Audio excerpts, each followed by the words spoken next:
Super Bowl 59 is likely to come down to, as all football games are, the trenches.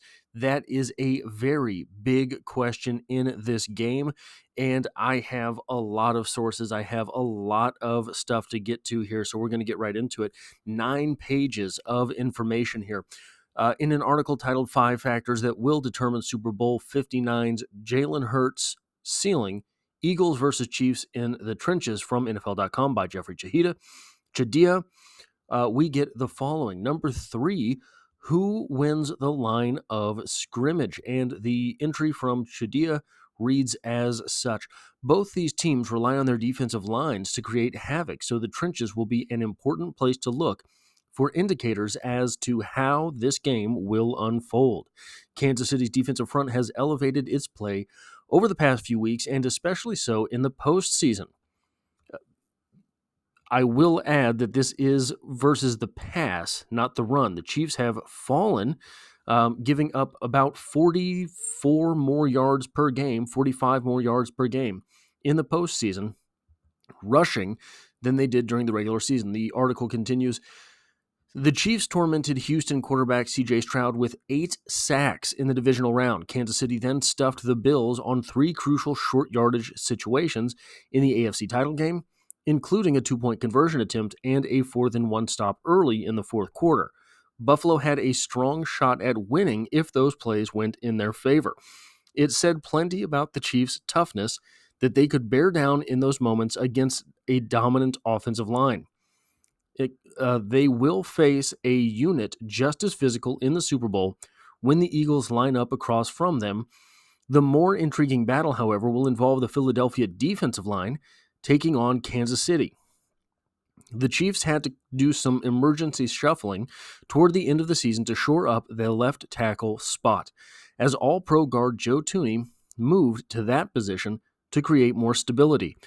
That switch has created more comfort for Mahomes in the pocket, but it also weakened the interior of the line, where Mike Caliendo now starts in place of Thuney at guard, Thuney being an All-Pro. Caliendo could end up being a major factor in this game because Eagles defensive end Jalen Carter is every bit as disruptive as Chiefs defensive tackle Chris Jones. Philadelphia relies heavily on Carter and a 4-man rush. That group also includes nose tackle Jordan Davis and edge rushers Nolan Smith Jr. and Josh Sweat. To win. So the Kansas City O-line has to be on point. The Eagles have 10 sacks of their own in the last 3 games. So I wanted to get into this and talk a little bit about some surprising things that I found about the offensive line for the Kansas City Chiefs from ProFootballNetwork.com and their offensive line rankings. They have the Chiefs listed as the 5th offensive line after the regular season and the regular season plus the postseason. Seeing the Chiefs at 5th on the list is interesting because the team's performance on the field has looked ugly in the second half of the year.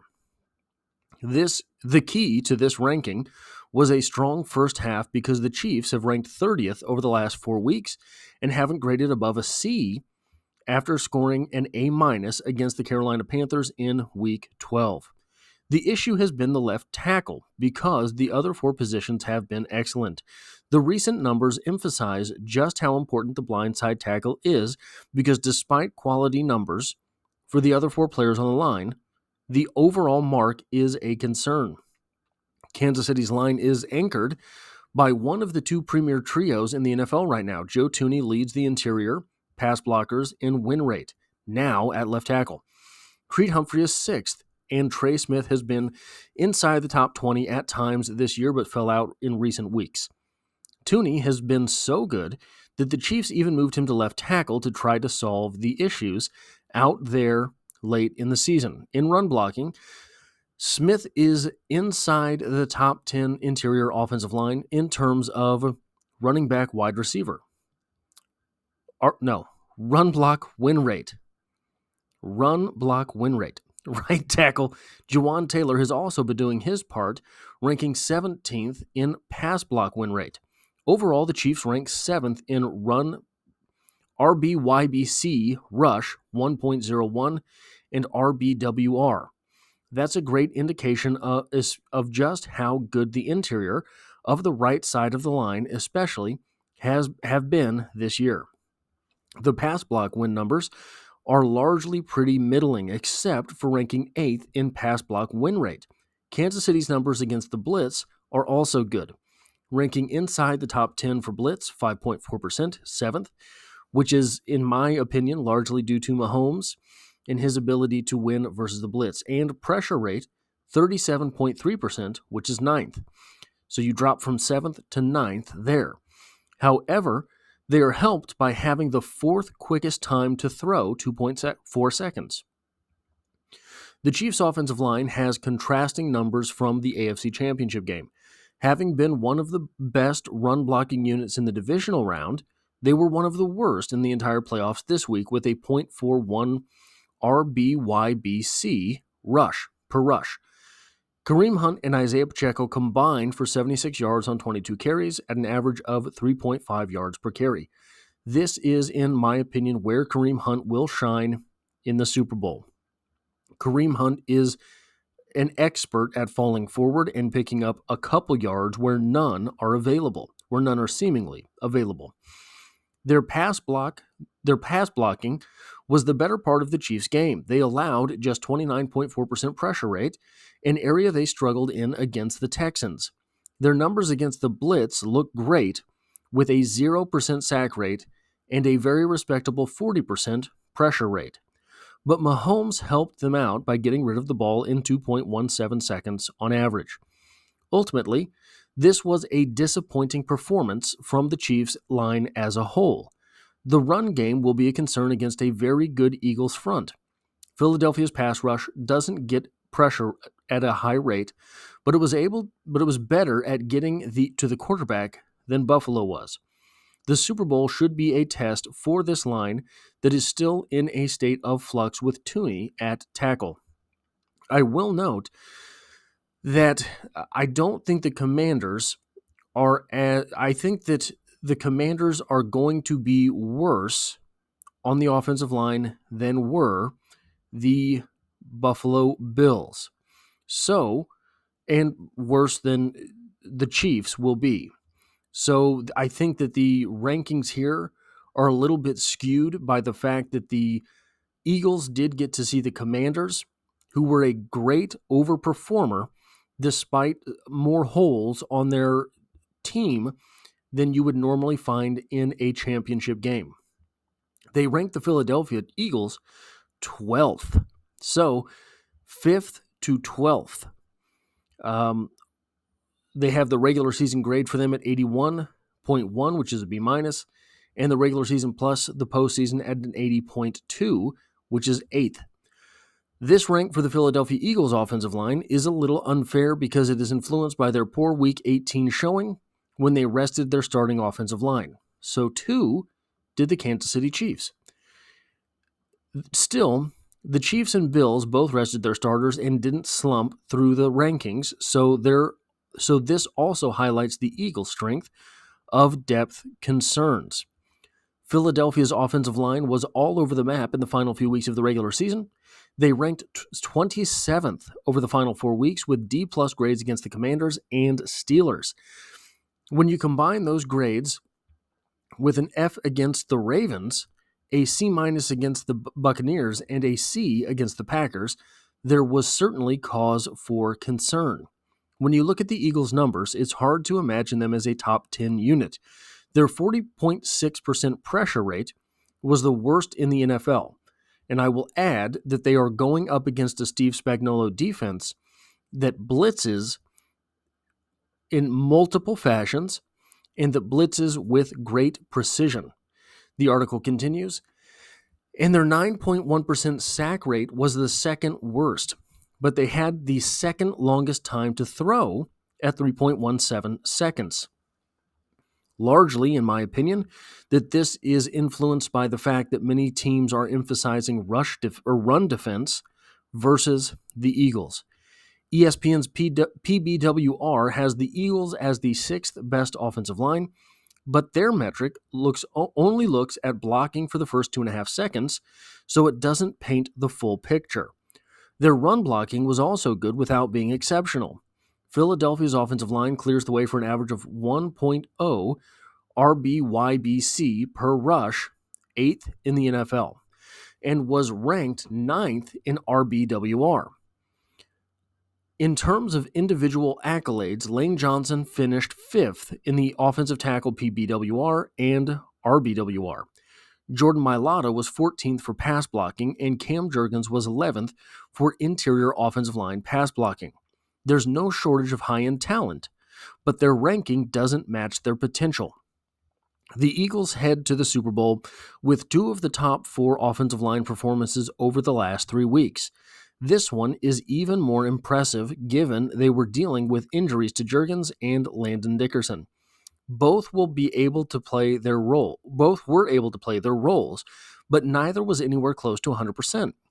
These games have shown just how good this line can be, and this ranking really reflects inconsistency in Philadelphia's performances this season. In the run game, the Eagles were able once again with a 1.5 RBYBC per rush that ranks 6th among the 24 offensive lines. I don't know why there's 24. They also had their best pressure rate, 35.5%, and sack rate, 6.7% of the postseason. But that was somewhat helped by Jalen Hurts getting rid of the ball quicker than normal, 2.92 seconds. Their performance was relatively even regardless of whether the Commanders blitzed or not. Hurts was getting rid of the ball quicker, which helped boost Philly's numbers in both cases. But this was impressive from a line that was less than 100%. The Eagles now have 2 weeks to get fully healthy.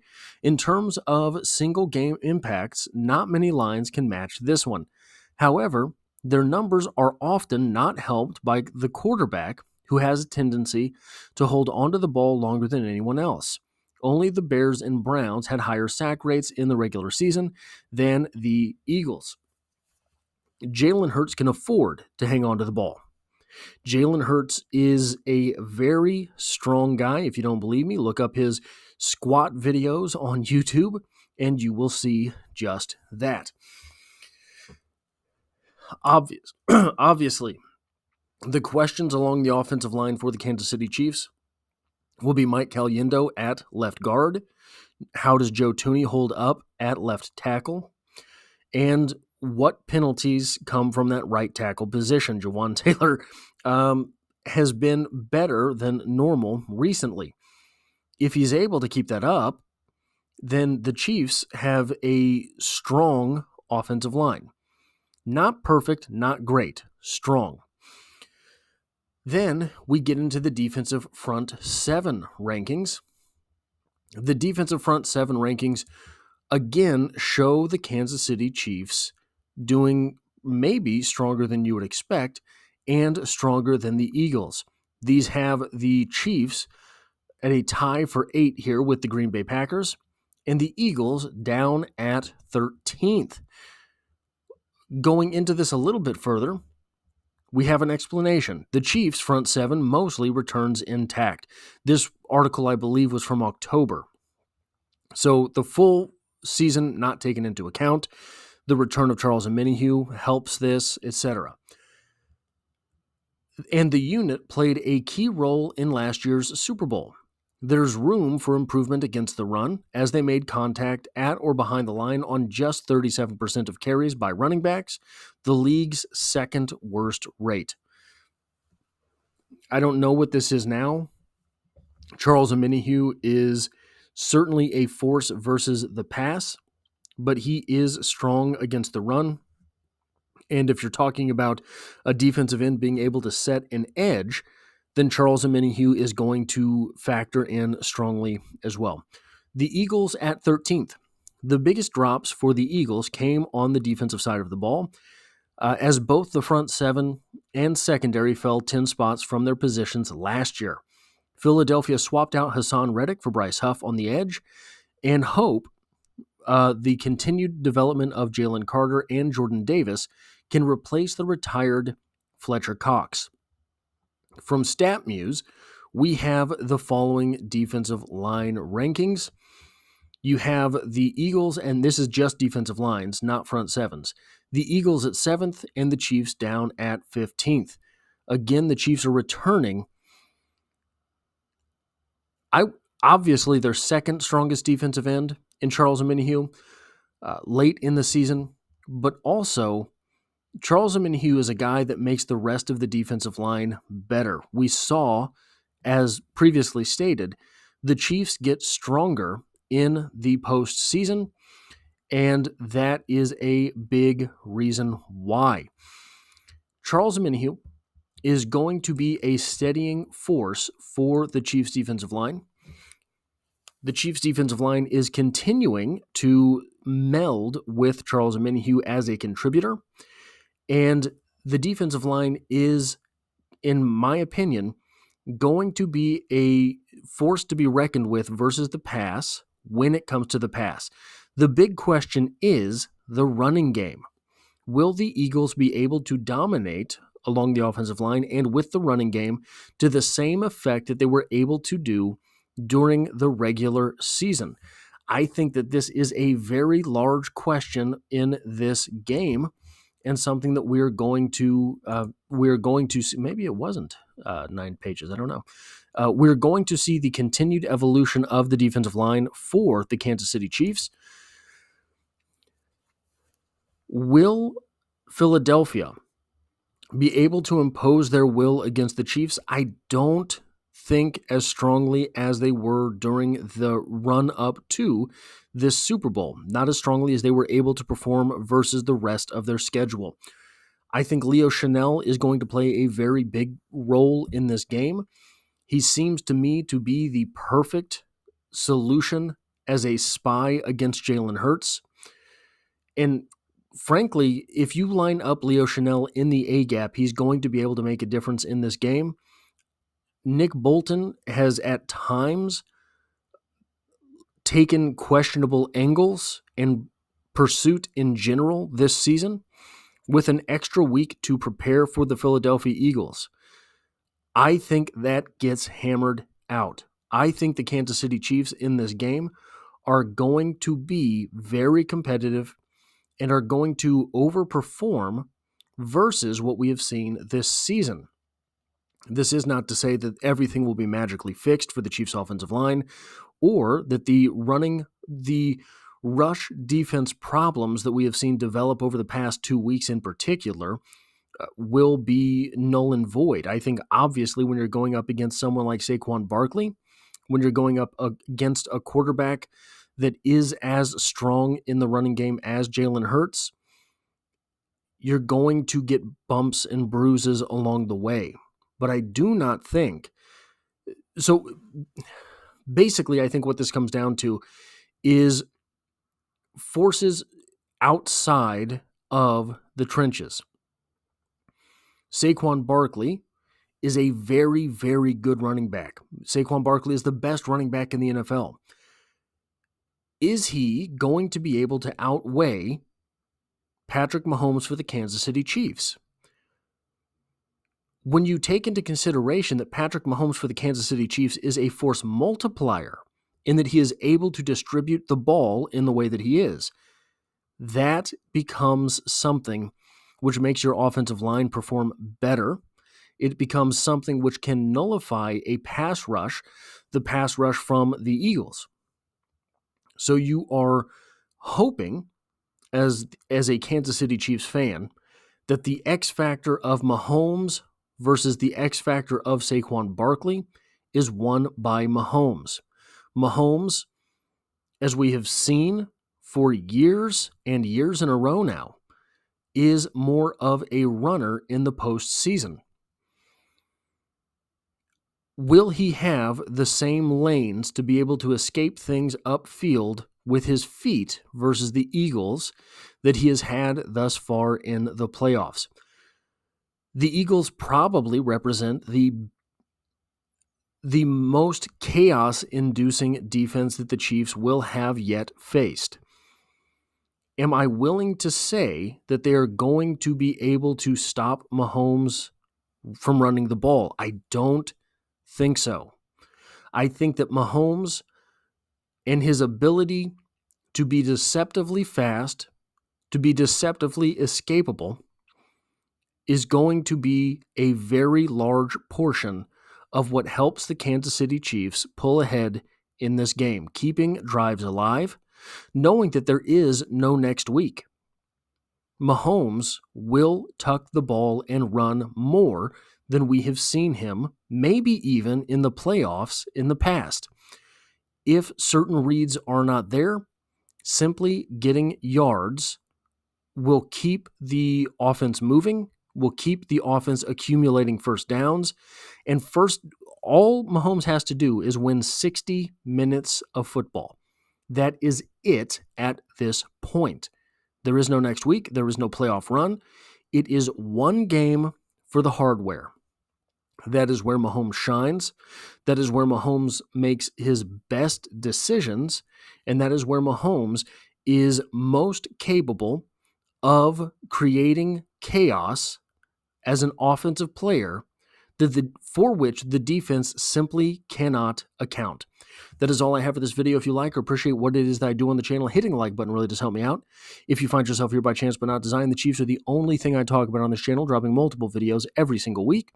And as always, I hope to have you back for the next one.